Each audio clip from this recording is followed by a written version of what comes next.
सहर का वक्त था, मासूम कलियां मुस्कुराती थी।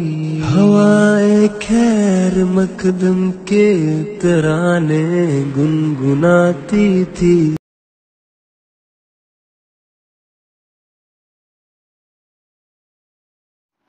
औज़ुबिल्लाहि मिनश्शैतानिर्रजीम बिस्मिल्लाहिर्रहमानिर्रहीम अल्हम्दुलिल्लाहि रब्बिल आलमीन अस्सलातु वस्सलामु अला रसूलिल करीम व आलि बैतिहि तय्यबीन अत्ताहिरीन अल मासूमीन व लअनतुल्लाहि अला आदाइहिम अजमईन। अम्मा बाद। भाइयों, आज हमने जो मौजू मुंतखब किया है ये बहुत मुश्किल मौजू है और नायाब भी है। इसके ऊपर बहुत कम बात की गई है और बहुत सारे लोगों को इसके बारे में मालूम नहीं है।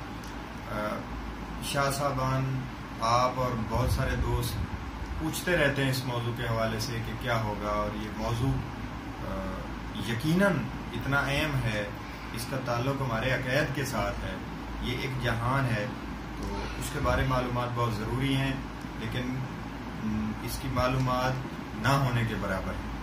वो आज का मौजू हमारा है आलम बरज़ख क्या है। इस आलम बरज़ख के हवाले से आज हम तफसील बयान करेंगे। तो भाइयों, चूँकि मौजू काफ़ी लंबा है और इसमें काफ़ी तफसील आनी है और हम इंशाअल्लाह इसको अहादीस मासूमीन की रोशनी में बयान करेंगे और कुतब के हवाले से बयान करेंगे ताकि ये इबहाम ही किसी चीज़ में न रहे। चुनाचे ये आलम बरज़ख का जो ज़माना है ये इंसान की मौत के बाद शुरू होता है। जब इंसान कब्र में पहुंचता है उससे लेके महशर के उठने तक जो ज़माना है ये बरज़ख का ज़माना कहलाता है। ये एक जहान है, जैसे हम दुनिया में आने से पहले माँ के पेट में थे तो वो एक जहान है, एक कायनात है हमारी जो वहाँ आबाद थी, फिर उससे हम वहाँ इस दुनिया में आ गए, एक अरसा हम यहाँ रहेंगे, फिर इसके बाद हम कब्र में चले जाएंगे। तो वो जो कब्र का ज़माना है सारा वो आलम बरज़ख कहलाता है। तो इस हवाले से मालूमात बहुत कम है, तो हम चाहते हैं कि बयान करें। तो दोस्तों, सबसे पहले कुरान में इसका तज़किरा हुआ है कि ये आलम बरज़ख क्या है। तो इसका तज़किरा हुआ है कुरान मजीद सूरा अल-मोमिनून की आयत नंबर 100 में। अल्लाह ताला का इरशाद गिरामी है, वमिन वराइहिम बरज़खुन इला यौम युबअसून, और उनके पीछे उस दिन तक जिस दिन के वो जिंदा करके उठाए जाएंगे आलम बरज़ख होगा। यानी कब्र में पड़े हैं और क़यामत में मबूस होने से पहले जो ज़माना है वो आलम बरज़ख है। ये सूरा मोमिनून है और इसकी तफसीर जो है वो मुख्तसरन में बयान करता हूँ तफसीर नूरुस्सक़लैन से कि ये क्या है, इसकी तफसीर आइमा अहले बैत ने क्या बयान की है। बहुत सारी कुतब में हमारी अहादीस हैं, लेकिन इससे मैं बयान कर रहा हूँ और उसके बाद फिर आगे चलते हैं। चुनाचे इस आयत की तफसीर में ये हमारी तफसीर नूरुस्सक़लैन है मुतरज्जम, और इसकी जिल्द है अव्वल। इसमें सूरा अल-मोमिनून आयत नंबर 100 की तफसीर हम पढ़ेंगे।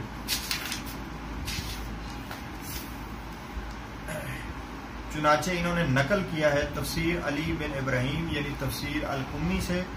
उसमें मरकूम है कि इमाम जाफर सादिक अलैहिस्सलाम ने फरमाया, खुदा की कसम मुझे तुम शियों के मुतालिक अगर खौफ है तो वो सिर्फ बरज़ख ही का है, फिर जब क़यामत में मामला हमारे पास आ जाएगा तो हम तुम पर बड़ी मेहरबान होंगे। यानी बरज़ख में रहना अकीदे से रहना है आपने, और मासूम फरमा रहे हैं कि मुझे आपके अकीदे से प्रॉब्लम है कि वो अगर ठीक ना हुआ तो फिर मसला आएगा। इसकी तफसील आइंदा आएगी। तो इसी तरह इमाम ज़ैनुल आबिदीन अलैहिस्सलाम इरशाद फरमा रहे हैं, किताब अल-खिसाल शेख सदूक से इन्होंने नकल किया है। आप फरमाते हैं, फर्जंद आदम के लिए 3 घड़ियां बहुत मुश्किल हैं। पहली वो घड़ी जब वो मलकल मौत को देखता है, दूसरी वो घड़ी जब वो अपनी कब्र से महशूर किया जाएगा, और तीसरी वो घड़ी जब वो रब्बुल आलमीन के हुजूर खड़ा होगा और उस वक़्त या तो जन्नत में जाएगा या फिर दोज़ख में जाएगा। इसी तरह इसी हदीस के आखिर में इमाम ने यही आयत सूरह मोमिनून की 100 नंबर आयत तिलावत की और फरमाया कि बरज़ख कब्र है और ज़िक्र खुदा से मुंह मोड़ने वालों के लिए वहां जिंदगी तंग होगी। खुदा की कसम, कब्र या तो जन्नत के बागात में से एक बाग है या फिर दोज़ख के गढ़ों में से एक गढ़ा है। और इसी हवाले से नहजुल बलागा से भी एक रिवायत यहाँ नकल हुई है, काफ़ी लंबी रिवायत है। उसमें अमीरुल मोमिनीन अलैहिस्सलाम ने भी बरज़ख का तज़किरा फरमाया है और भी इसमें बहुत सारी। तो मेरा मकसद सिर्फ ये है कि यहाँ मुख्तसरन बयान हो जाए। इमाम जाफर सादिक अलैहिस्सलाम फरमाते हैं कि कब्र रोज़ाना आवाज़ देकर कहती है, मैं गुर्बत का घर हूँ और मैं वहशत का घर हूँ, मैं कीड़े मकोड़ों का घर हूँ और मैं कब्र हूँ। मैं या तो जन्नत के बागात में से एक बाग हूँ या फिर दोज़ख के गढ़ों में से एक गढ़ा हूँ। चुनाचे ये वाज़े हो गया कि बरज़ख एक ज़माना है जिसमें हमने रहना है एक अरसा तक, और वो ज़माना कब्र है जिसे हम आलम बरज़ख में कहते हैं। चाहे कोई दफन हो ना हो ये एक अलग बात है, लेकिन मरने के बाद प्रोसेस वही है। इसके बाद हम आते हैं कि मरने के बाद जो कब्र है जिसे मशहूर बात हम करेंगे तो उसके क्या हालात होंगे। इस हवाले से एक हदीस मैं यहाँ बयान करता हूँ, उसे शेख तूसी ने रिवायत किया है अपनी अमाली में, हिस्सा अवल सफ़ा 58 पर। किबला मजलसी ने बिहारुल अनवार जिल्द 6 सफ़ा 218 हदीस 13 में, और इसे शेख कुलैनी ने फरूए काफ़ी जिल्द अव्वल सफ़ा 259 बाब 87 हदीस 1 पर, और अलामा मजलसी ने हक्कुल यकीन जिल्द 2 सफ़ा 78 पर रिवायत किया है। और ये रिवायत हुई है अमीरुल मोमिनीन अलैहिस्सलाम से और इमाम जाफर सादिक अलैहिस्सलाम, दो मासूम आइमा से ये रिवायत है। उसमें ये बयान हुआ है कि आए अल्लाह के बंदो, मौत के बाद जिस बंदे ने गुनाहों से तौबा नहीं की होगी उसके लिए कब्र सख्त तरीन होगी। उसकी तंगी, सख्ती, तारीकी और वहशत से अपने आप को बचाओ, क्योंकि ये कब्र हर रोज आवाज देती है कि मैं दहशत का घर हूँ, मैं मिट्टी का घर हूँ, मैं तन्हाई का घर हूँ, मैं कीड़े मकोड़ों का घर हूँ, मैं सख्त प्यास का घर हूँ। कब्र जन्नत के बागों में से एक बाग है या जहन्नम के गढ़ों में से एक गढ़ा है।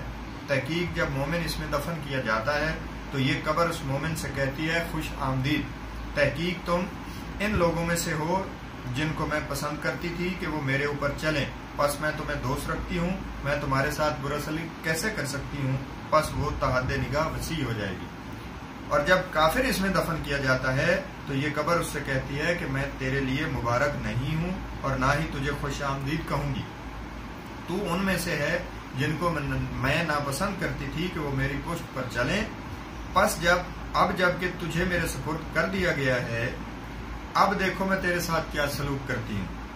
बस वो इसको अपने अंदर इस तरह दबाएगी कि उसकी हड्डियां और पसलियां आपस में मिल जाएंगी, और ये वो तंग जिंदगी थी जिससे अल्लाह डराता रहा है।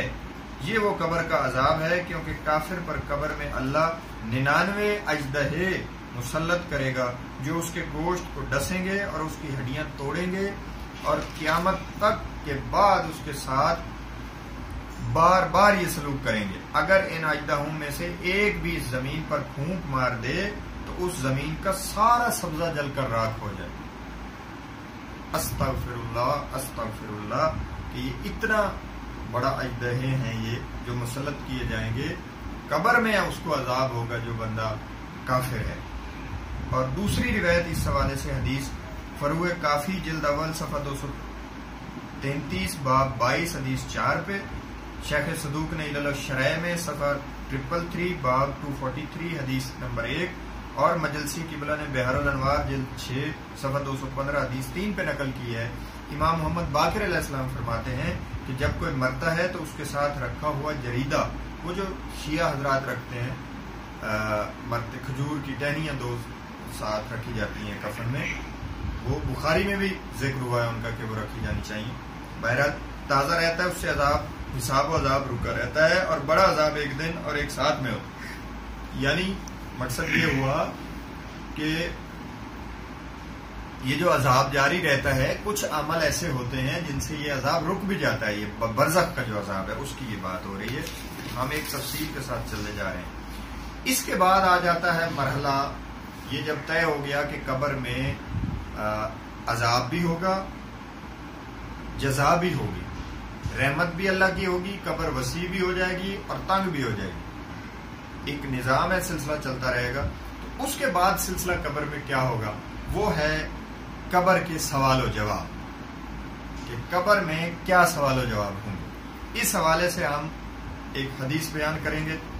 उस हदीस को अमीरुल मोमिनीन अलैहिस्सलाम ने बयान फरमाया है और ये नकल हुई है बसैर दरजात, मोहम्मद इब्न हसन अस-सफ़ार की किताब, जो इमाम हसन अस्करी अलैहिस्सलाम के सहाबी हैं।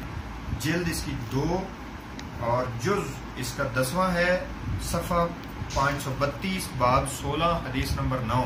ये उर्दू तर्जुमा है किताब का, उसका ये सफ़ा है। और शेख हुरामली ने इसे अपनी किताब इस्बातुल हुदा जिल्द 2 सफ़ा 503 हदीस 461 और मुख्तसर बसैर दरजात किबला हिली ने सफ़ा 175 हदीस नंबर 7 पर, और किबला मजलसी ने बिहार जिल्द 6 सफ़ा 233 हदीस 46 और जिल्द 30 सफ़ा 38 हदीस नंबर 2, और किबला बुरहानी हाशिम बुरहानी ने तफसीर अल बुरहान जिल्द 2 सफ़ा 79 और सफ़ा 550 हदीस नंबर 11, और किबला इब्न ताउस ने कशफुल महिजा सफ़ा 199 और किबला मजलसी ने हक़्क़ुल यकीन जिल्द 2 सफ़ा 75 पर इसे नकल किया। चुनाचे अमीरुल मोमिनीन अलैहिस्सलाम फरमाते हैं कि जब बंदा अपनी कब्र में दाखिल होता है तो उसके पास 2 फरिश्ते आते हैं जिनके नाम मुनकिर और नकीर हैं। पहले वो अपने रब के बारे में सवाल करते हैं, फिर उसके नबी के बारे में, फिर उसके वली के बारे में।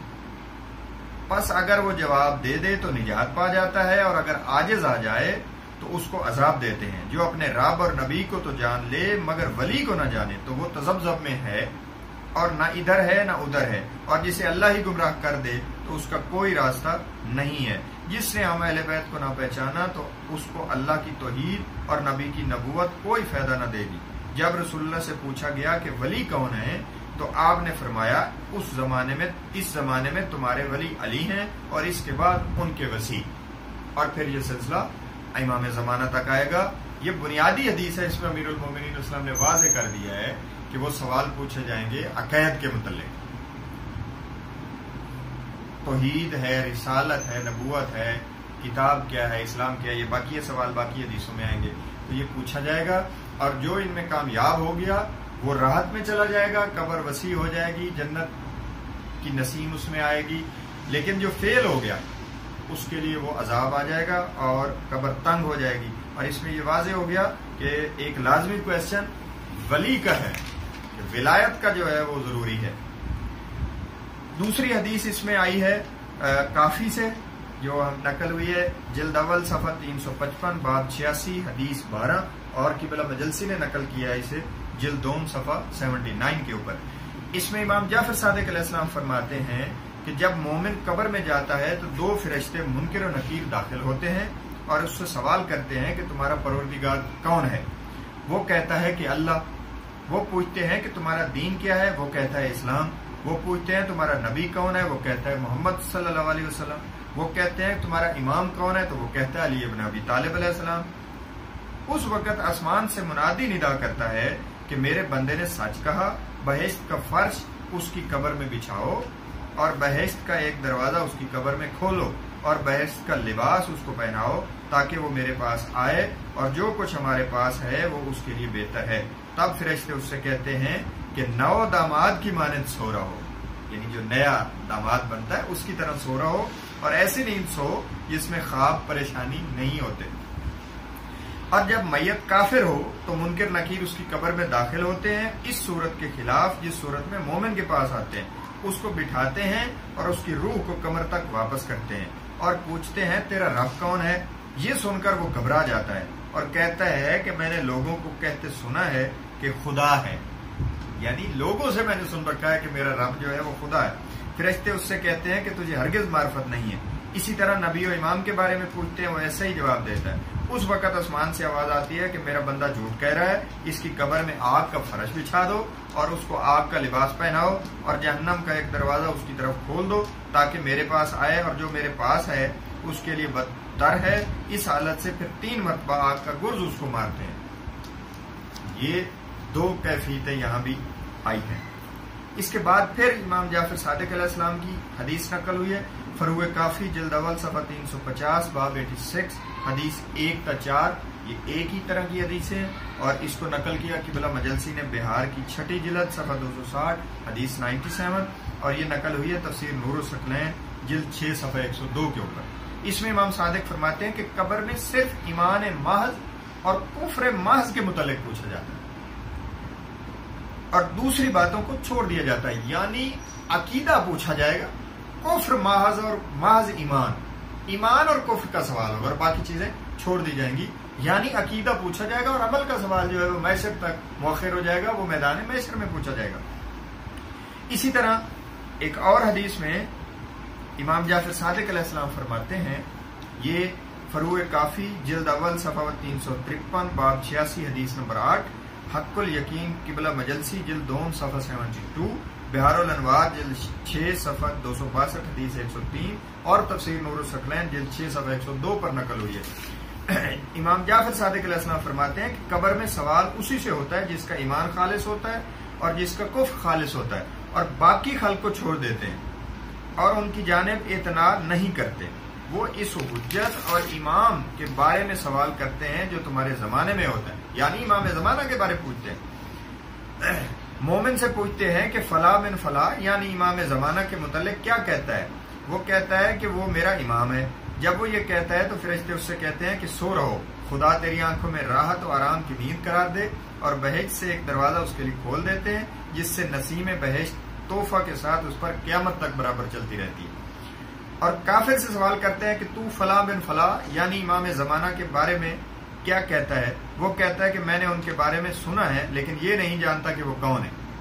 तो वो फरिश्ते कहते हैं कि तूने हरगिज कुछ नहीं जाना, और जहन्नम का एक दरवाजा उसकी तरफ खोल देते हैं जिससे बराबर क़यामत तक जहन्नम की गर्मी उसको पहुंचती रहेगी। तो ये कैफियत हम आपको बता रहे हैं कि कब्र में क्या होनी है, और आइमा इसकी वजाहत फरमा रहे हैं।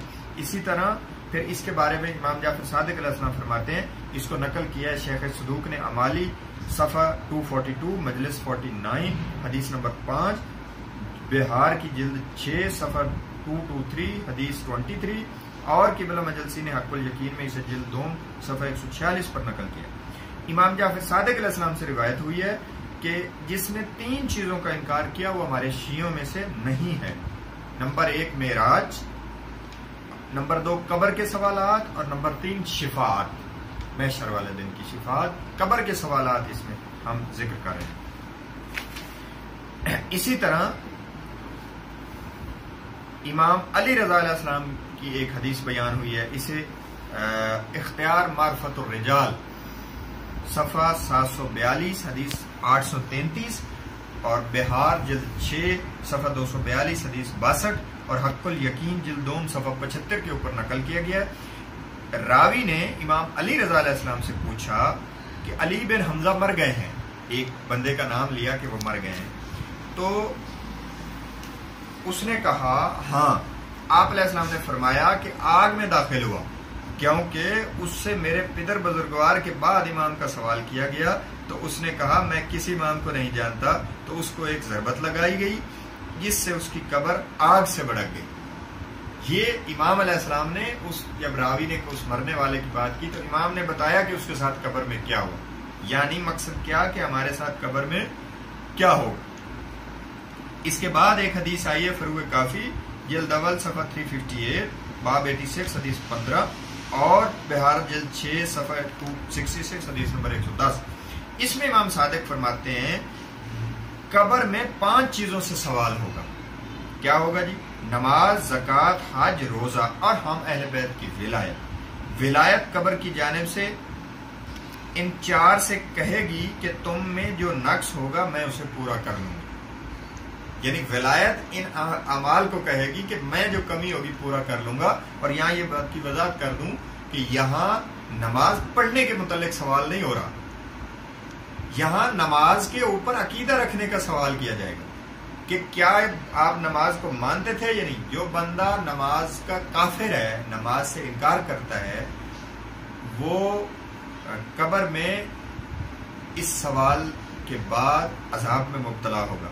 यहाँ जो नमाज नहीं पढ़ता, यानी एक बंदा नमाज ना पढ़ना गुनाह है, वो गुनाह का सवाल और उसकी सजा जवाब महशर में होगी। मगर चीजों के ऊपर अकीदा रखना कि अल्लाह कौन है, और फिर उसके मुतलकात, और किताब पर ईमान, और नबियों पर ईमान, और मलाइका पर ईमान, और सिरात पर ईमान, और ये सारे ईमान, और कुतुब पर ईमान, और ये जो मुतलकात हैं उनके, जैसे नमाज, रोजा, हज, इन पर ईमान, ये सारा कब्र में पूछा जाएगा। तो इसका सवाल, ये हालात कब्र बयान हो रहे हैं। उसके बाद है बात ये आम करेंगे कि ये जो कब्र में मुनकिर नकीर के आने की बात हुई है कि ये आएंगे, तो अब हम ये देखेंगे कि ये मुनकिर और नकीर किस हालात में और कैसे आते हैं, ताकि पता हो हमें कि कैसे आना और मार्फत होनी चाहिए।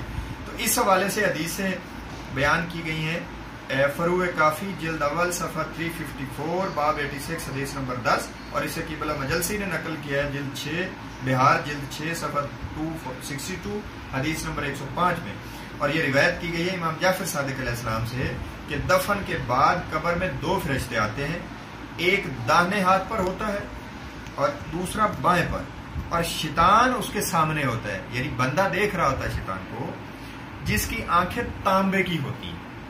यानी जब वो आएंगे तो एक फरिश्ता दाएं तरफ से आएगा, एक बाएं तरफ से, तो शैतान सामने नजर आ रहा होगा और उसकी आंखें भी खौफनाक होंगी। इसी तरह फिर इमाम जाफर सादिक अलैहिस्सलाम इरशाद फरमाते हैं, काफी जिल्द अव्वल सफा 352 बाब 86 हदीस नंबर 7, हक्कुल यकीन पर मजलसी क़िबला ने नकल किया जिल्द 2 सफा 72, और बिहारुल अनवार जिल्द 6 सफा 261 हदीस नंबर 102। इमाम सादिक फरमाते हैं कि दफन होने के बाद 2 फरिश्ते मुनकिर और नकीर मैयत के पास आते हैं। उनकी आवाज राहत के मानिद, यानी बिजली की तरह उनकी कड़ाकदार आवाज होती है, और उनकी आंखें चमक में बिजली के मानिद अपने कांटों से जमीन को चीरते हुए, उनके बाल लटके हुए जिनके दरमियान वो रास्ता चलते हैं। यानी ये कैफियत है फरिश्तों की कि वो जब आएंगे तो इस हालत में होंगे। मगर मोमिन आगे आएगा, वजात आ जाएगी कि मोमिन नहीं घबराएगा, और जो काफिर है वो घबरा जाएगा इनसे, तो और जवाब भी मजीद गलत देगा। उसके बाद है कि कब्र में कोई तशरीफ भी लाता है या नहीं लाता, मुनकर नकीर के अलावा। तो इस हवाले से हम पूरी हदीसें बयान करेंगे कि मासूमीन अलैहिस्सलाम हमारे जो हैं वो कब्र में तशरीफ लाते हैं, हजूर अलैहिस्सलाम कब्र में तशरीफ लाते हैं, हजरत अमीरुल मोमिनीन अलैहिस्सलाम तशरीफ लाते हैं, और उनके जो बहुत करीबी असहाब हैं वो भी तशरीफ लाते हैं कब्र में, जो मोमिन होता है उसके। इस हवाले से हदीस बयान हम करते हैं, क्योंकि ये चुनाचे ये हदीस बयान हुई है, इसको अल मोतज़र की किताब है हमारी, अल मोतज़र अलामा इब्न सुलेमान हिली, सफ़ा नंबर 47 हदीस 66, और इसको ये बयान हुई है तफसीर इमाम हसन अस्करी अलैहिस्सलाम जो है, उसमें भी इमाम हसन अस्करी अलैहिस्सलाम की जो तफसीर है उसमें ये नकल हुई है, इमाम ने की है। ये तर्जमा जो है उसका सफ़ा 186 है, और बिहारुल अनवार जिल्द 6 सफ़ा 173 हदीस नंबर 1 ये नकल हुई है। और खुद रसूलुल्लाह सल्लल्लाहु अलैहि वसल्लम ने बयान फरमाया है कि जब बंदा मोमिन कब्र में दाखिल होता है तो हजरत मोहम्मद सल्लल्लाहु अलैहि वसल्लम, यानी खुद अपने बारे में कह रहे हैं, और हजरत अली अलैहिस्सलाम, और हजरत इमाम हसन अलैहिस्सलाम, और हजरत इमाम हुसैन अलैहिस्सलाम, और इनके नेक असहाब को वहां पाता है। सुभान अल्लाह, क्या कहने उस मोमिन के कि जिसकी कब्र में ये हजरात तशरीफ फरमा होंगे सामने, तो वो पाता है। और जब मुनकिर और नकीर उसके पास आते हैं तो एक दूसरे से कहता है, यानी मुनकिर एक फरिश्ता दूसरे से कह रहा होता है कि ये हजरात मोहम्मद अली और हसन और हुसैन अलैहिस्सलाम और इनके नेक असहाब इस शख्स के पास मौजूद हैं, हमको लाजिम है कि इन हजरात की ताजीम और तकरीम बजा लें। वाह वाह वाह, क्या कहने, सुभान अल्लाह। ये कहकर दोनों आते हैं और पहले जुदा गाना मोहम्मद सल्लल्लाहु अलैहि वसल्लम पर कामिल दरूद और सलाम अर्ज करते हैं, फिर अली अलैहिस्सलाम पर, बाद अज़ा बाकी हमराइयों पर जो असहाबों में से हमारे साथ होते हैं सलाम करते हैं। यानी फरिश्ते जब आते हैं तो वो पहले ताज़ीम करते हैं मोहम्मद वाले मोहम्मद की और असहाब की, और फिर अगली कार्रवाई वही सवाल है जो पीछे आए कि वो पूछते हैं, और आगे फिर तफसील आती है कि वो क्या कैसे पूछेंगे। अब जब ये हजरात मौजूद होंगे तो क्या कैफियत होगी। तो आप अपने ख्याल में लाएं कि ये क्या माहौल होगा। इसके बाद फिर ये इसको नकल किया है हदीस को शेख सदूक ने अपनी अमाली में। तर्जमा इसका जो है उसके हिस्सा 2 मजलिस 83 और हदीस 83 में। फज़ाइल शिया किताब इन्हीं शेख सदूक की है, उन्होंने नकल किया सफ़ा 47 हदीस नंबर 17 के ऊपर। और ये भी खुद रसूलुल्लाह सल्लल्लाहु अलैहि वसल्लम इरशाद फरमा रहे हैं कि आय अली तेरे दोस्त 3 मकामात पर खुश हों। हजरत अली अलैहि सलाम को मुखातब करके बयान फरमा रहे हैं खुश होंगे। नंबर 1, जान कनी के वक्त जब हम दोनों उनके पास होंगे। वाह वाह वाह, जब मर रहे होंगे, मोमिन मर रहा होता है तो फरमाते हैं उस वक्त खुश होगा जब मैं और तुम दोनों, याली तुम और मैं दोनों उसके सामने होंगे, तो वो खुश हो जाएगा। फिर उसके बाद फरमाते हैं दूसरे नंबर पे, कब्र में मुनकिर और नकीर के सवाल जवाब के वक्त जब सवाल जवाब करेंगे कब्र में तो ये दोनों हजरात वहां मौजूद होंगे और मोमिन खुश हो रहा होगा। और तीसरा, पुल सिरात को अबूर करते हुए वहां भी हम दोनों मौजूद होंगे। बहुत मुश्किल वो भी मरहला है, इंशाल्लाह किसी लेक्चर में उस पर हम बात करेंगे। फिर इसी तरह एक हदीस बयान हुई है, एक और तफसीर कुम्मी हमारी बेहतरीन तफसीर है, उसमें उसको नकल किया गया जिल्द 2 सफ़ा 120 के ऊपर, और बिहारुल अनवार जिल्द 6 सफ़ा 224 हदीस नंबर 25 के ऊपर किबला मजलसी ने इसे नकल किया। ये इमाम जाफर सादिक अलैहिस्सलाम इरशाद फरमाते हैं कि जब बंदा कब्र में दाखिल होता है तो मुनकिर आता है, यानी नकीरैन आ जाता, और उससे नबी सल्लल्लाहु अलैहि वसल्लम के बारे में सवाल करते हैं कि क्या तू इस शख्स को जानता है जो तुम्हें सामने नजर आ रहा है। वाह क्या कहने, यानी वो सवाल जब कर रहा है तो वो इशारा करते हुए हुजूर अलैहि सलाम की तरफ मोमिन से कहता है कि क्या इस बंदे को जानता है जो तुझे सामने नजर आ रहा है। क्या खुशकिस्मत वो मोमिन होगा, और जो वहां भी हुजूर को ना पहचान सके तो उसकी बदबख्ती। ये तो था मुख्तसर मासूमीन का तशरीफ लाने का बयान कि वो लाते हैं और किस तरह से नकीरैन फिर पेश आते हैं। इसके बाद हम आते हैं कि ये तो कब्र का सवाल जवाब हो गए, उसके बाद पास फेल का मसला तय हो गया कि वो फेल हो गया या पास हो गया बरज़ख के जमाने में। तो इसके बाद मरहला आता है कि जो ये रूहें हैं वो कहाँ रहती और उनके क्या हालात हैं। तो इस हवाले से मैं अलग अलग बयान करता हूं कि पहले हम बयान करते हैं कि मोमिनीन की रूहें कहाँ रहती हैं। ये बरज़ख के जमाने में तो कब्र के मामलात होने के बावजूद ये रूहें जो है इनको कहाँ रहती हैं। चुनाचे इस हवाले से पहली जो हदीस बयान कर रहा हूं वो है फरूए काफी जिल्द अव्वल सफ़ा 362 बाब 88 हदीस नंबर 1, और इसको नकल किया है नूरुस्सक़लैन तफसीर नूरुस्सक़लैन जिल्द 6 सफ़ा 99 के ऊपर।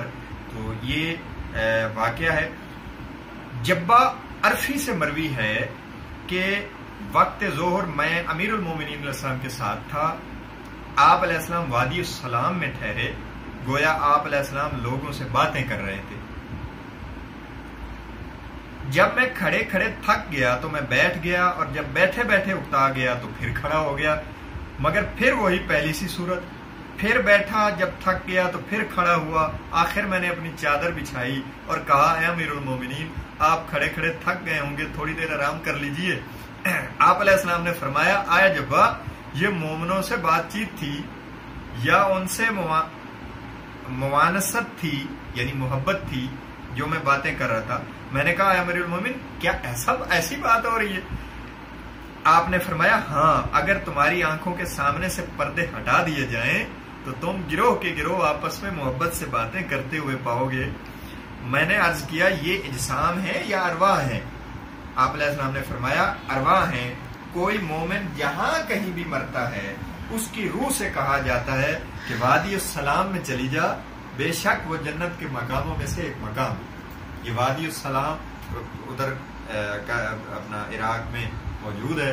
अभी अल्हम्दुलिल्लाह कि मेरी वालिदा ज़ियारत से वापस आई हैं, तो उन्होंने वहाँ वादी सलाम में बाकायदा हमारी कब्रों का जो है वो नाम वहाँ लिखे थे, सारे लिख के हैं जो उनको सारे याद थे। और इससे पहले भी हमारे एक दोस्त चौधरी अल-मुर्तज़ा अली औलख साहब गए थे, उन्होंने भी मेहरबानी की और हमारा वहाँ नाम जो है वो कब्रों में लिखा था। तो ये जहां भी मोमिन कोई मरता है उसकी रिहायश यानी जो रूहों की हुई, ये इससे तय हुआ कि वो वादी सलाम में रहती और वहां वो आपस में गुफ्तगू शनीद करते हैं। और अमीरुल मोमिनीन अलैहिस्सलाम का वाक़या लिखा है कि वो वहां गए और बातचीत कर रहे थे और साहबी थक गया कई बार और उसने फिर पूछा वाक़या। इसके बाद जो हदीस आ रही है वो इमाम जाफर सादिक अलैहिस्सलाम की है और ये नकल हुई है फरूए काफी, इसकी पहली जिल्द सफ़ा 365 बाब 79 हदीस नंबर 6 है।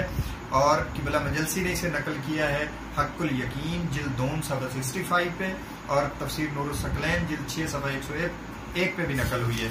इसमें इमाम जाफर सादिक अलैहिस्सलाम फरमाते हैं कि मोमिन की इज्जत अल्लाह के नजदीक इससे बालातर है कि उसकी रूह परिंदे के पोटे में रखे जो लोग कहते हैं। यानी ये अहले सुन्नत हदीस एक बयान करते हैं, आपको वजाहत करता हूँ। वो कहते हैं कि मरने के बाद जो लोगों की रूहें हैं वो परिंदे के पोटों में रहेंगी। तो इस बात को इमाम जाफर सादिक अलैहिस्सलाम रद्द कर रहे हैं और फरमा रहे हैं कि मोमिन एक जो बंदा है उसकी इज्जत अल्लाह के नजदीक इससे कहीं बुलंद है कि उसकी रूह पोटे में बंद हो। ये नहीं अजीब मामला है। तो फिर फरमाते हैं कि जब कोई मरने वाला होता है तो हजरात रसूल अकरम सल्लल्लाहु अलैहि वसल्लम, हजरत अली अलैहिस्सलाम, सईदा फातिमा ज़हरा सलामुल्लाह अलैहा, हजरत हसन अलैहिस्सलाम, हजरत इमाम हुसैन अलैहिस्सलाम और मलाइका मुकर्रबीन उसके पास आते हैं। मौत के बाद उसकी रूह एक जिस्म में जाती है जो उसके दीनवी जिस्म के मानद होता है। यानी मरने के एक तो ये मरने के बाद जो रूह है वो एक जिस्म में चली जाती है जो इसी की मिसल होता है।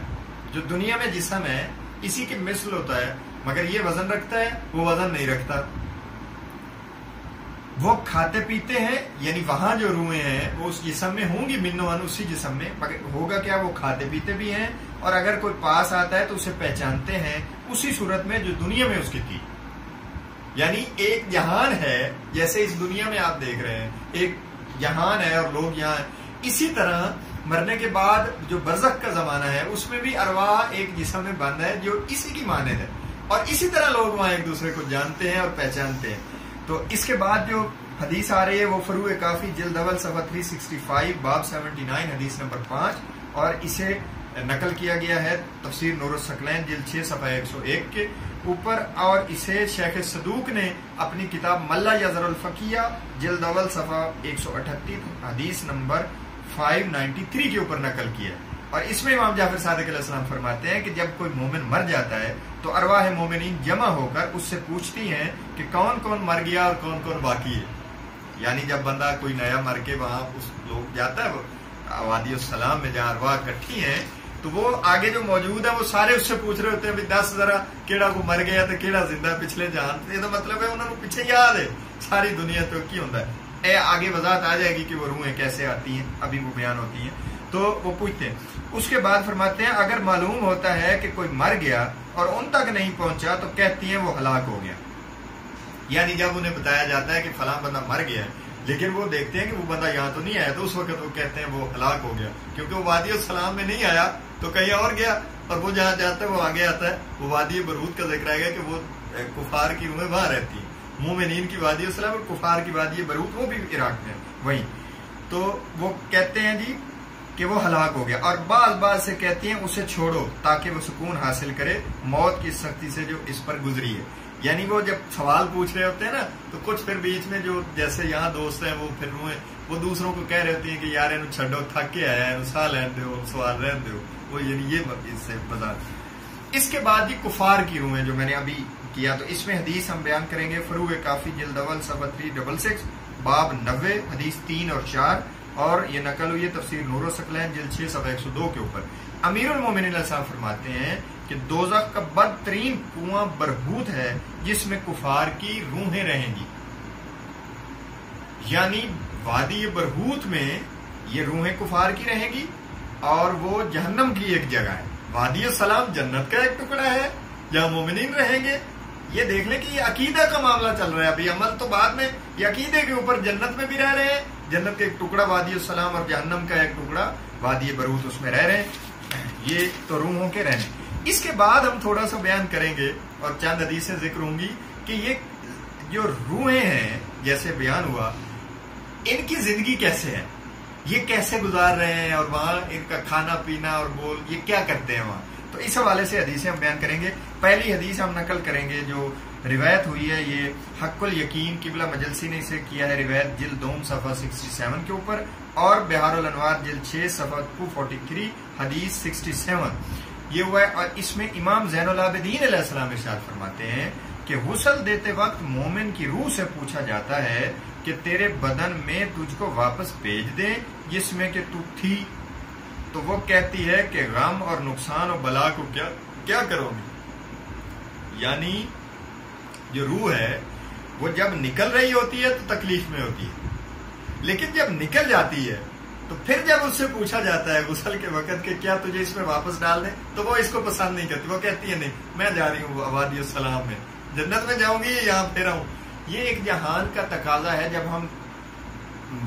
जब देखें ना, जब हम माओ के पेटों में होते हैं तो वहां से जब हम दुनिया में आते हैं तो चूंकि हमारा एक वो जहान है जो हमें लगता है 9 महीने का है, हमारे नजदीक, हो सकता है जो अंदर रह रहा है उसके लिए वो कई सालों का हो, कई सदियों का हो।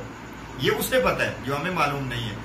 तो जब वहां से वो दूसरे दुनिया आलम में आता है जो दुनिया है, तो उस वक्त रो रहा होता है, वो वहां से आना नहीं चाहता। लेकिन जब यहां आ जाए तो क्या कोई वापस जाना पसंद करेगा? सवाल ही नहीं पैदा होता। सेम सिचुएशन आगे आ गई कि जब वो मरता है तो मरते हुए तो रो रहा होता है कि पता नहीं मैं मर रहा हूं, लेकिन जब अगले जहान में चला जाता है तो फिर वापसी का नाम नहीं लेता, तो वो वहां रहना। इसके बाद इमाम जाफर सादिक अलैहिस्सलाम जो है वो उनकी हदीस है, वो फरूग काफी जिल्द अवल सफा 339 बाब 83 हदीस 1 और हक्कुल यकीन मजलसी जिल्द 2 सफा 68 के ऊपर बयान हुई है। इमाम सादिक फरमाते हैं कि कब्रों की जियारत किया करो, क्योंकि मुर्दे तुमसे मानूस होते हैं, जब तुम उनसे अलग होते हो तो वो घबराते हैं। यानी कनेक्शन जो कब्रों के साथ रहता है रूहों का, वो भी रहेगा। फरमाते हैं कब्रों की जियारत किया करो, जो मर गए हैं लोग वो तुम लोगों से मोहब्बत करते हैं। आज भी वो जो मर गए हैं वो हमसे मोहब्बत करते हैं, जैसे हम उन्हें नहीं भूल पाते वो भी हमें नहीं भूल पाते। तो फरमाते हैं वहां कब्रों पे जाया करो, तो उससे, क्योंकि जब वो अलग हो चुके तो घबरा गए थे, तो वो मोहब्बत जो है वो जागती रहती है, तो इसलिए वहां मिलते रहा करो, कब्रों पे जाते रहा करो। फिर एक हदीस बयान हुई है, ये फरूग काफी जिल्द अवल सफा 342 बाब 84 हदीस नंबर 1 और हक्कुल यकीन मजलसी जिल्द 2 सफा 68 इस पर बयान हुई है। और ये इमाम जाफर सादिक अलैहिस्सलाम की हदीस है। इमाम फरमाते हैं कि मोमिन की रूह अपने खानदान वालों की जियारत को आती है, उसको वो चीजें दिखाई देती हैं जिनको वो दोस्त रखता है, और वो चीजें पोशीदा रखी जाती हैं जिनको बुरा जानता है। और काफरों की रूह भी आती है, उसे वो दिखाई देता है जिसे वो दोस्त नहीं रखता, और वो चीजें छुपा ली जाती हैं जिन्हें वो दोस्त रखता है। मुर्दे बाज जुमा को आते हैं, बाज बकदर अपने अमल के। यानी चूंकि हम बयान कर रहे हैं कि रूहें कैसे रह रही हैं और उनकी जिंदगी के मामला क्या हैं, उस हवाले से इसमें यह आ गया कि वो आते हैं, खानदान वालों की जियारत को आते रहते हैं। यानी यहाँ हम रह रहे हैं, चूंकि पहले आया कि हम वहां जाया करें, तो अब आया कि वो आते हैं हमें देखने के लिए।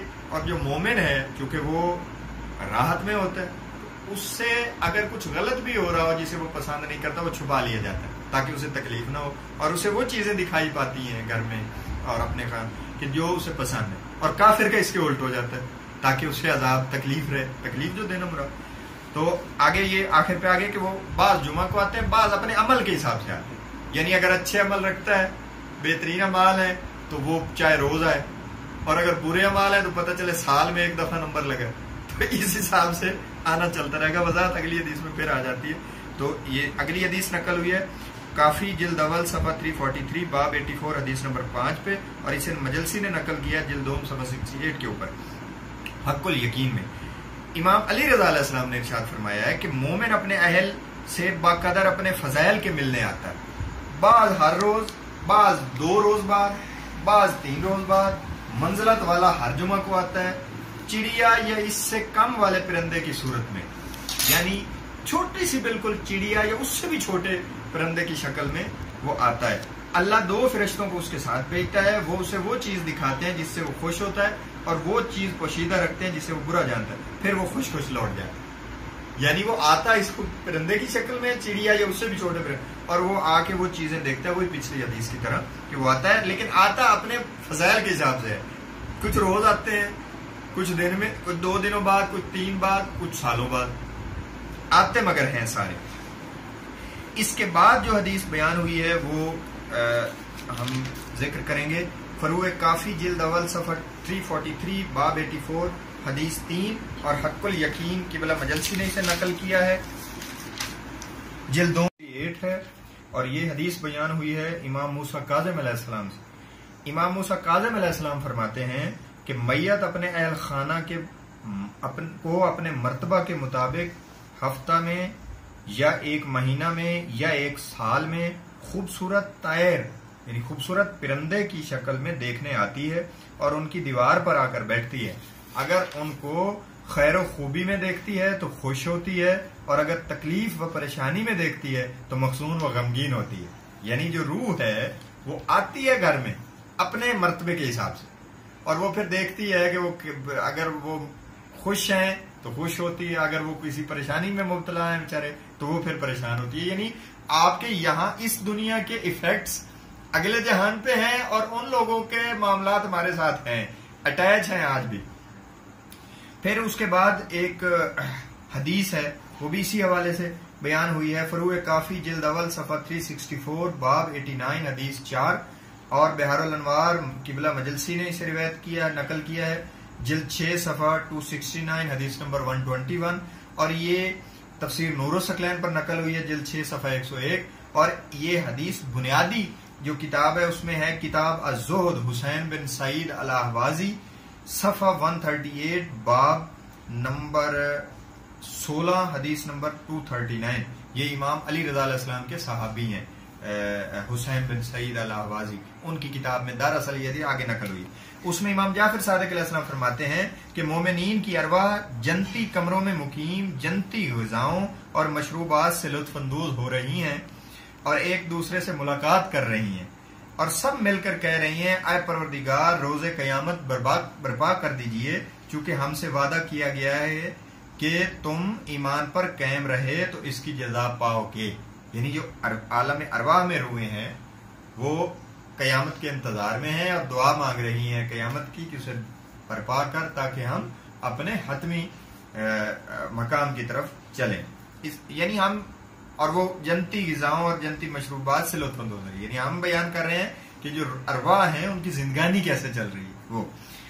उसके बाद जो है जी फरूए काफी जिल्द अव्वल सफ़ा 366 बाब 90 हदीस नंबर 1 और 2 और बिहारुल अनवार जिल्द 6 सफ़ा 270 हदीस नंबर 125 और 126 हम पढ़ रहे हैं। वो इमाम जाफर सादिक अलैहिस्सलाम उसमें फरमाते हैं कि मुशरिकीन और कुफार की अरवाह दोज़ख में मुअज़्ज़ब होंगी और कहेंगी, आए परवरदिगार क़यामत को हमारे लिए कायम ना कर, और जो तूने हमारे लिए वादा किया इसे पूरा ना कर, और हमारे अव्वल को आखिर से न मिला। यानी मोमिनीन कह रहे हैं कि क़यामत को कायम कर, क्योंकि उन्हें मालूम है कि हमने जन्नत में पहुंचना है, फौरन जल्दी पहुंचे। जब ये एक टुकड़े की नेमतें इतनी ज्यादा हैं तो जन्नत की कितनी होंगी। तो जो काफिर है वो कहते हैं, चूंकि वो अजाब में है, वो कहते हैं हमारे लिए क़यामत कायम न कर, क्योंकि उन्हें पता है कि हमने हतमी जहन्नम में पहुंचना है तो क्या हाल होगा, इसलिए वो ये कहते हैं। यानी रूहें दोनों की जो है उनके मामलात मौजूद हैं सारे। इसके बाद जी हदीस बयान हुई है इमाम जाफर सादिक अलैहिस्सलाम से, इसको रिवायत किया है अल मुहसिन किबला बरकी ने सफ़ा 164 बाब 32 हदीस 116 और बिहारुल अनवार जिल्द 6 सफ़ा 245 हदीस नंबर 74 और हक्कुल यकीन मजलसी जिल्द 2 सफ़ा 67 के ऊपर इमाम जाफर सादिक अलैहिस्सलाम इरशाद फरमाते हैं कि बेशक तुम में से जो कोई भी इस अमरे इमामत पर मरता है तो वो शहीद मरता है, चाहे वो अपने बिस्तर पर ही मरे, वो जिंदा है और अपने रब से रिज़्क पाता है। सुबहान अल्लाह, क्या कहने मोहब्बत आले मोहम्मद के कि वो फरमाते हैं जो इमाम को मानते हुए मर जाता है तो वो शहीद है, जिंदा है, रिज़्क पाता है। और ये बात कुरान में भी है, आपको पता है कि जो अल्लाह की राह में कत्ल हो जाए उन्हें मुर्दा मत कहो, वो जिंदा है और अल्लाह के यहाँ रिज़्क पा रहे हैं। यानी एक जिंदगी गुजार रहे हैं वो, मगर यह दुनिया में नहीं है। हालांकि उनके मामलात वही हैं, दफन भी किया, कफन भी, जनाजा भी, सब हुआ, लेकिन फिर जिंदा है। यानी वो एक जिंदगी गुजार रहे हैं, जैसे अभी मोमिनीन की रूहों को आपने देखा कि वो रह रहे हैं। इसकी अगली हदीस भी ये नहजुल बलागा में ये अमीरुल मोमिनीन इस्लाम का इसमें बयान हुआ है। नहजुल बलागा सफ़ा 388 और खुतबा नंबर 188।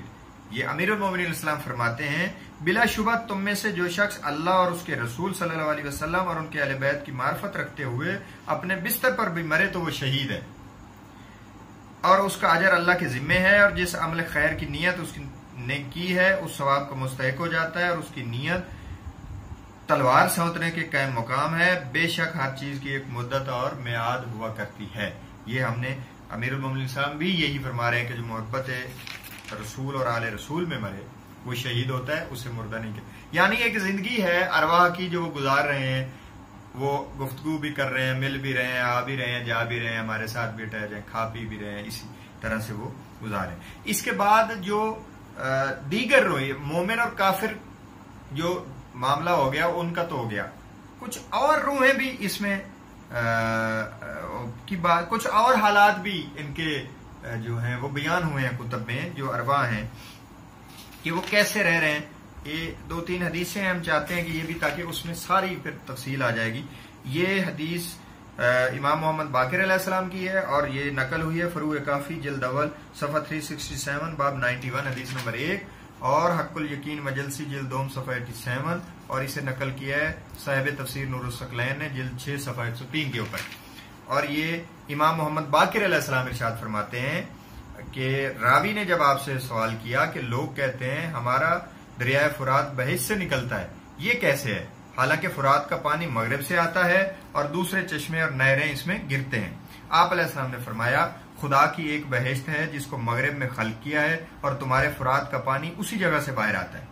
यानी एक यहां भी बहिश्त है जिससे ये फुरात का पानी आ रहा है, जिसे अल्लाह ने खल्क किया। उस बहिश्त की तरफ मोमिनीन की रूहें अपनी कब्रों से हर शाम को जाती हैं और उस बहिश्त के मेवे खाती हैं और मुतनाम होती हैं, यानी नेमतें वहां से लेती हैं और एक दूसरे से मुलाकात करती हैं और एक दूसरे को पहचानती हैं और सुबह को उस बहिश्त से निकलती हैं और आसमान और जमीन के दरमियान परवाज करती हैं और जब सूरज तलू होता है तो अपनी कब्रों में चली जाती हैं और उसकी खबर लेती हैं और हवा में एक दूसरे से मुलाकात करती हैं और बाम शनासाई पैदा करती हैं और एक दूसरे को पहचानती हैं। फिर आप अलैहिस्सलाम ने इरशाद फरमाया खुदा की एक आग है जिसको मशरिक में खल्क किया है ताकि काफिरों की रूहें उसमें साकिन हों और हर रात वहां के ज़ुकूम, ये कुरान में आया है लफ्ज ज़ुकूम, और ये जो थोड़ के कांटेदार दरख्त है ना उसको कहा गया है ज़ुकूम। ज़ुकूम में से खाएं और खौलता हुआ पानी पिएं। जब सुबह ताले होती है तो वहां से उस वादी में जाती हैं जो यमन में है और उसको बरहूत कहते हैं और दुनिया की तमाम आग से ज्यादा गर्म है, इसी में रहती हैं और एक दूसरे से मुलाकात करती हैं और एक दूसरे को पहचानती हैं। जब शाम होती है तो फिर आग में वापस कर दी जाती हैं। क़यामत के दिन तक उनका यही हाल रहेगा, यानी ये मुकम्मल हालात बयान हो रहे हैं।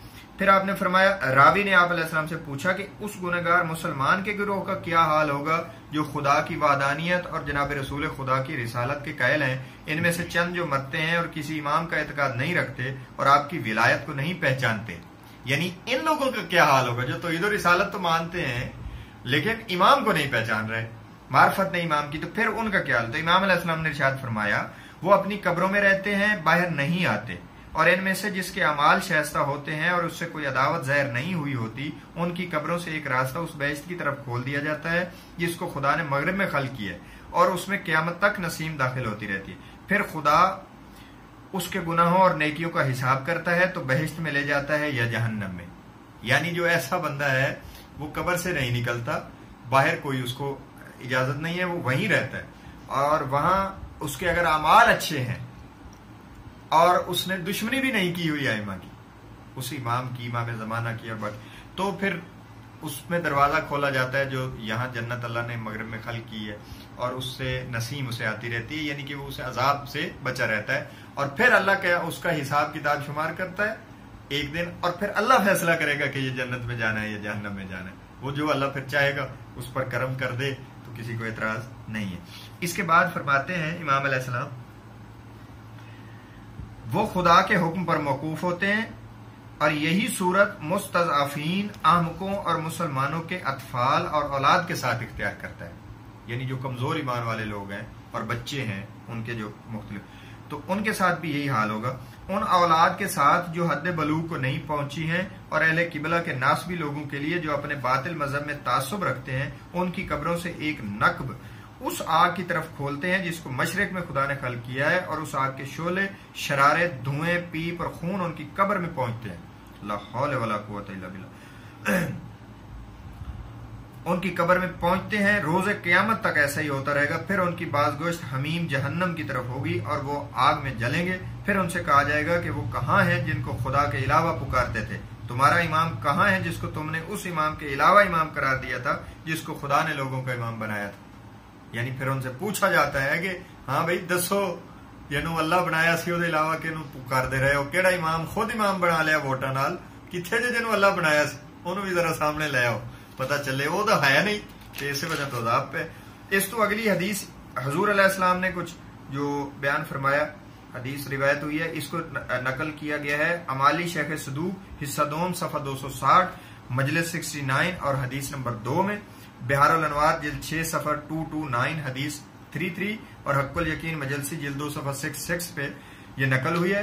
रसूल अकरम सल्लल्लाहु अलैहि वसल्लम फरमाते हैं कि जब आप मेराज पर गए तो एक बुजुर्ग आदमी के पास पहुंचे जो दरख्त के नीचे बैठा हुआ था और उसके गिर्द बच्चे ही बच्चे इकट्ठे थे। पूछा जिब्रील ये कौन है? उसने कहा आपका बाप इब्राहिम है। आप अलैहिस्सलाम ने पूछा ये बच्चे कौन हैं जो इसके चारों तरफ से घेरे हुए हैं? उसने कहा ये मोमिनीन के बच्चे हैं जिनकी ये परवरिश कर रहे हैं। यानी जो मोमिनीन के बच्चे गए हैं उनकी परवरिश और तरबियत और निजाम जो है वो वहां हजरत इब्राहिम अलैहिस्सलाम कर रहे थे और वो मेराज पे हुजूर अलैहिस्सलाम ने ये देखा, यानी वो करते हैं। और इसके बाद इमाम जाफर सादिक अलैहिस्सलाम की हदीस बयान हुई है, बिहारुल अनवार मजलसी जिल्द 6 सफ़ा 229 हदीस 34 यानी 34, हक्कुल यकीन जिल्द 2 सफ़ा 66 और इसको नकल किया तफसीर कुम्मी में भी ये नकल हुई है। इमाम जाफर सादिक अलैहिस्सलाम फरमाते हैं कि हमारे शियों और मोमिनों के अतफाल की जनाब फातिमा अलैहिस्सलाम तरबियत फरमाती, यानी जो मोमिनीन के बच्चे हैं उनकी तरबियत जनाब बतूल भी फरमाती है वहां। वाह वाह, क्या सुबहान अल्लाह। इसके बाद ये हदीस बयान हुई है असूल काफी जिल्द 5 सफ़ा 309 बाब 2 हदीस नंबर 10। इमाम मूसा काज़िम अलैहिस्सलाम इरशाद फरमाते हैं कि जो भी हमारे औलिया और शियों में से मर जाए और उसने कुरान को अच्छी तरह ना पढ़ा हो, उसको कब्र यानी आलम बरज़ख में कुरान की तालीम दी जाती है। अल्लाह उसके वसीला से उसके दर्जात को बुलंद कर देता है, क्योंकि जन्नत के दर्जात कुरान की आयात के बराबर हैं। उससे कहा जाएगा पढ़ो और आगे पढ़ो, पस वो पढ़ता चला जाएगा और उसके दर्जात बहिश्त बढ़ते चले जाएंगे। यानी मोमिन जो है और औलिया और शिया मोमिन जो मरते हैं तो इमाम फरमाते हैं कि उनकी जो कुरान नहीं पढ़ा हुआ, यहाँ जो नहीं पढ़ सका किसी भी वजह से, तो कब्र में उसकी तरबियत की जाती है, उसे कुरान पढ़ाया जाता है, क्योंकि जन्नत के जो दर्जात हैं वो कुरान की आयात के मुताबिक हैं। आयतें जितनी हैं उतने ही जन्नत के दर्जात हैं। तो वो जो कुरान पढ़ता है तो फिर उसके वसीले से उसके दर्जात बढ़ते चले जाते हैं। ये तो थी जो अरवा हैं उनकी जिंदगी कैसे गुजर रही है, उस दुनिया की जिंदगी कैसे है। यानी आप गौर करें कि मासूम अलैहिस्सलाम किस तरह से हमें बता रहे हैं वजाहत के साथ। ऐसे लग रहा है कि जैसे हम वो सारे हालात सामने देख रहे हैं, इस कदर मासूम ने वजाहत करके हमें बताया है। और इसके बाद जो है इस हवाले से चूंकि सवाल भी उठ सकता है कि ये तो हो गए आम पब्लिक के हालात, तो ये मासूम अलैहिस्सलाम की क्या कैफियत होती है जब वो यहाँ जाहिरी तौर पर दुनिया में नहीं होते। यानी आलम बरज़ख तो फिर हर एक के लिए, जब दुनिया से अगले जान में शिफ्ट हुए तो फिर उस हवाले से एक हदीस हम बयान करना चाहते हैं ताकि वो उसमें आ जाए कि आइमा के जो हालात हैं वो बरज़ख के मुतल्लिक क्या हैं और उनकी रिहायशें कहाँ हैं जब यहाँ दुनिया से जाते हैं। वैसे तो वो अर्श के मुकीम है, असल मकाम तो उनका वही है, लेकिन वो मुख्तलिफ जो प्रोसेस अल्लाह ने जहान बनाए हैं उससे तो सब ने गुजरना है। तो उससे जैसे वो सिलसिला है वो तो इस दुनिया में उन्होंने गुजारा हमारे सामने, और फिर यहाँ से जब हमारी नजरों से अब ओझल है तो वो कैसे रहते हैं, वो यही आलम बरज़ख है जो कयामत और दुनिया के बीच में है, तो वो कैसे रहते हैं। तो इस हवाले से हदीस बयानी है बसैर दरजात जिल्द 2 जुज इसका 8वां बाब 13 हदीस नंबर 5, और इसे हुर आमली ने नकल किया है इस बातुल हुदा जिल्द 5 सफ़ा 391 हदीस 108 के ऊपर, और अलामा मुहिबुद्दीन तिबरी ने इसे दलाइलुल इमामा में सफ़ा 284 हदीस नंबर 67 पर नकल किया है। इसे नवादिरुल मौजज़ात में सफ़ा 152 हदीस 20 पर नकल किया गया है, और बिहारुल अनवार में किबला मजलसी जिल्द 6 सफ़ा 244 हदीस 78 के ऊपर, और जिल्द 47 सफ़ा 91 हदीस 97 के ऊपर नकल किया है। और जिल्द 57 सफा 328 और हदीस नंबर 8 के ऊपर भी नकल किया है इस हदीस को। इस हदीस में इमाम जाफर सादिक अलैहिस्सलाम इरशाद फरमाते हैं, वो उनका लिखा हुआ है, अबू बसीर कहता है कि मैं इमाम जाफर सादिक अलैहिस्सलाम के पास था कि आपने अपनी एड़ी से जमीन पर मारा तो देखा कि इधर समंदर था जिसमें चांदी की कश्तियां थी, बस वो सवार हुए और मैं भी आपके साथ सवार हो गया। वाह सुभान अल्लाह। फिर हम एक ऐसी जगह पर पहुंच गए जहां चांदी के खेमे थे, बस आप इसमें दाखिल हुए और निकल आए। फरमाया तुमने ये खेमा देखा जिसमें मैं पहले दाखिल हुआ? अबू बसीर ने कहा हाँ मौला मैंने देखा है। फरमाया ये रसूलुल्लाह सल्लल्लाहु अलैहि वसल्लम का खेमा है। वाह वाह वाह सुभान अल्लाह। और दूसरा अमीरुल मोमिनीन अलैहिस्सलाम का खेमा है, और सईदा फातिमा सलामुल्लाह अलैहा का खेमा है, और छठा हजरत हुसैन अलैहिस्सलाम का खेमा है, और सातवां अली इब्ने हुसैन अलैहिस्सलाम का, और आठवां मेरे वालिद बुजुर्गवार यानी इमाम मोहम्मद बाकिर अलैहिस्सलाम का है, नौवां मेरा खेमा है। और हम में से जो कोई भी इस दुनिया से पर्दा कर जाता है तो वो इसका खेमा होता है कि जिसमें वो रहता है। सुभान अल्लाह कि इस दुनिया से जाने के बाद वो वहां रहते हैं, और वहां अबू बसीर को मौला ने वो सैर करवाई कि ये यहाँ मासूमीन रहते हैं। ये मासूम के हवाले से सवाल आ सकता था, हमने वजाहत की। तो इसके बाद है जी कि बरज़ख में कुछ अमाल क्या कुछ उनका फायदा नुकसान होता है या नहीं होता। जैसा कि हमने बयान किया कि ये इस आलम में बरज़ख का ताल्लुक अकीदे के साथ है। माज कुफ्र और माज ईमान पूछा जाता है।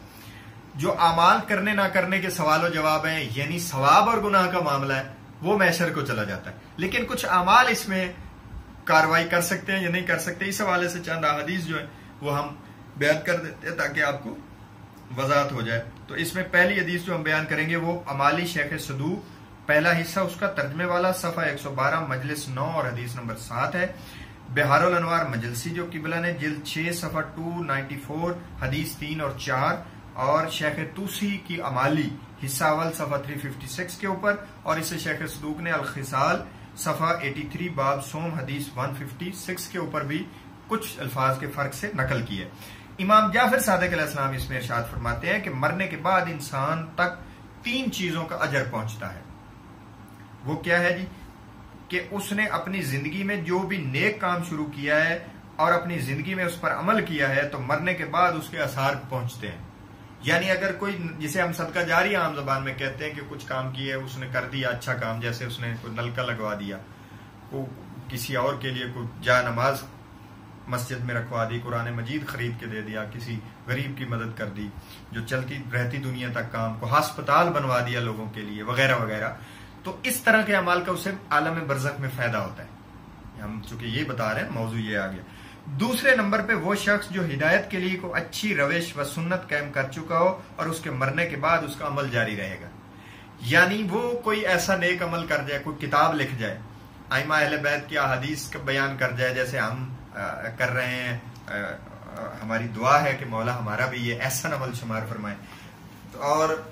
और कोई किताब लिख दे, कोई वीडियो जैसे रिकॉर्ड हो गई, कोई आइमा की अहादीस बयान करते हैं, तो इस तरह का कोई नेक मस्जिद बना गया ताकि जो है वो सिलसिला चलता है और इसका भी उसे फायदा होता है। तीसरे नंबर पे और कोई साले औलाद छोड़ी हो जो उसके लिए इस्तगफार करती है, यानी नेक औलाद को छोड़ना ये भी सदका जारिया और बरज़ख में उसका फायदा पहुंचता रहता है।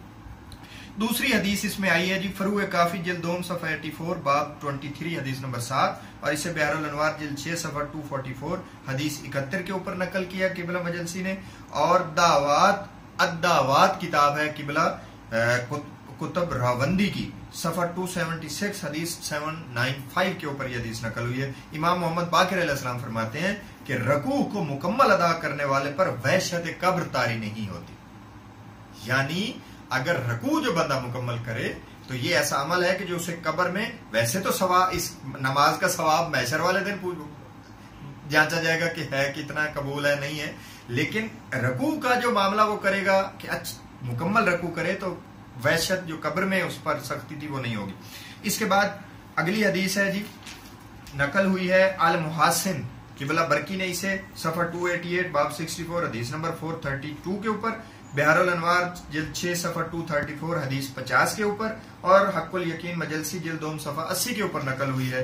और इसे ये इमाम जाफर सादिक अलैहिस्सलाम का इरशाद है। आप फरमाते हैं कि जब मोमिन मरता है तो उसके साथ उसकी कब्र में 6 सूरतें दाखिल होती हैं, जिनमें से एक बहुत ज्यादा खूबसूरत, बहुत ज्यादा खुशबूदार और बहुत ज्यादा पाकीज़ा होती है। इनमें से एक दाहिनी जानिब खड़ी होती है और एक बाईं जानिब, एक सामने, एक पैंती और एक सर के पीछे, यानी बिल्कुल ही सर के साथ, जो सबसे ज्यादा खूबसूरत होती है। फिर सवाल या अजाब जिस तरफ से आता है, जो उस तरफ खड़ी है, रोकती है। फिर जो सबसे ज्यादा खुशतर है, तमाम सूरतों से कहती है तुम कौन हो, खुदा तुमको मेरी जानिब से जज़ाए खैर दे।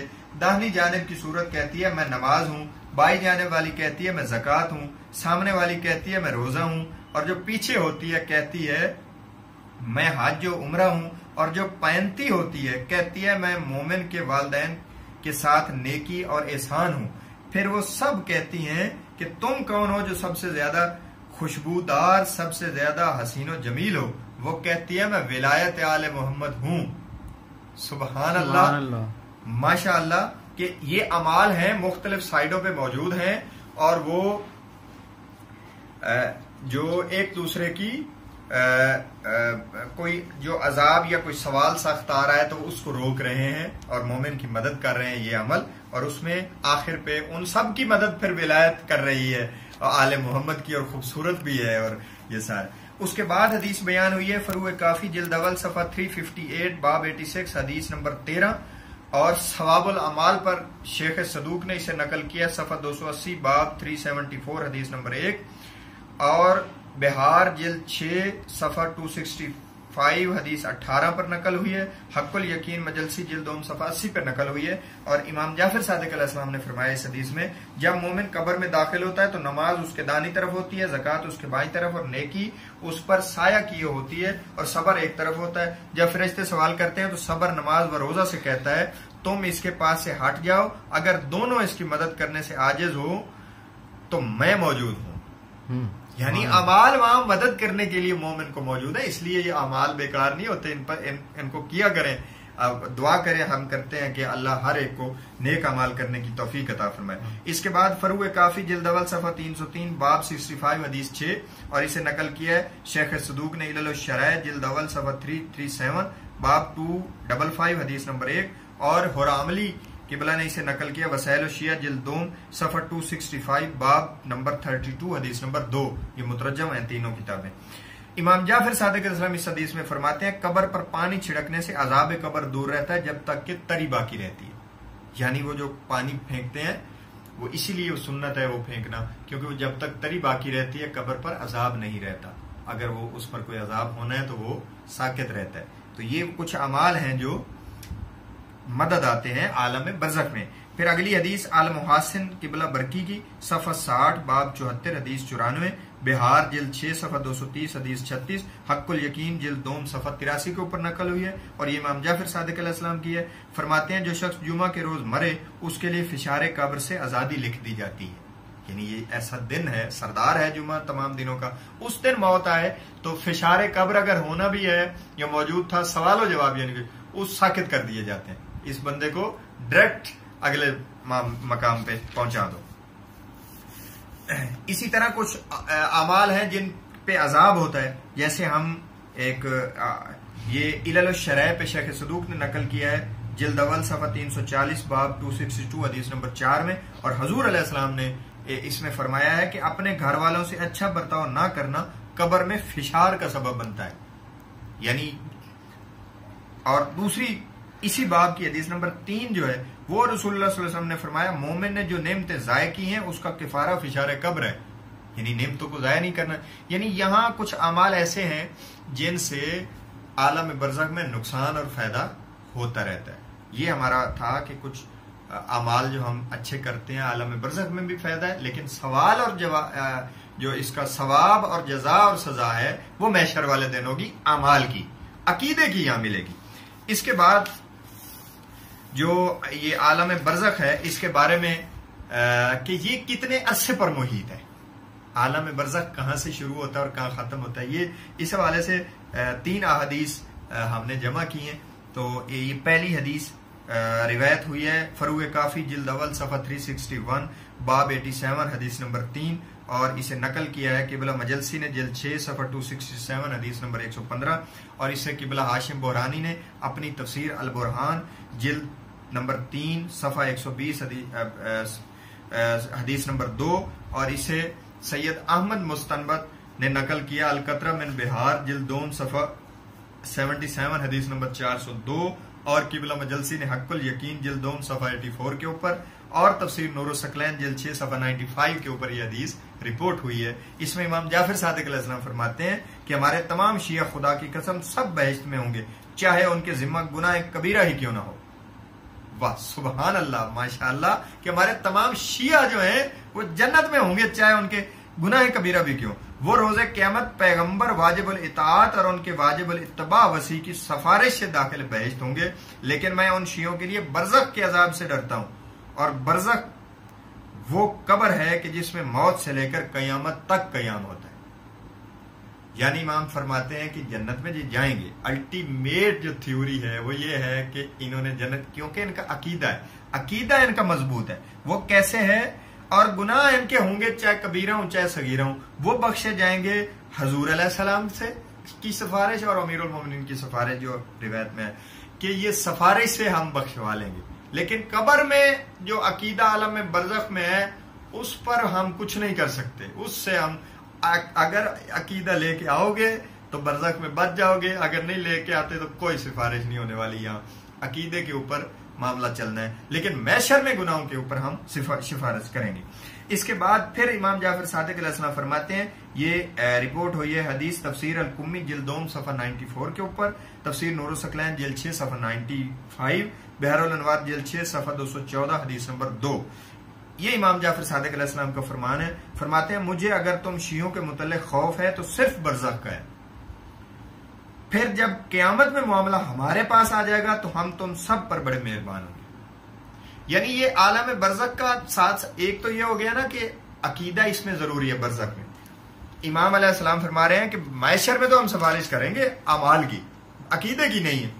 साथ ही ये तय हो रहा है कि ये कब तक है, इसका पीरियड कब है, मरने से शुरू होके क़यामत तक, यानी जिस दिन हम दोबारा मैशूर किए जाएंगे तब तक ये आलम बरज़ख चलेगा।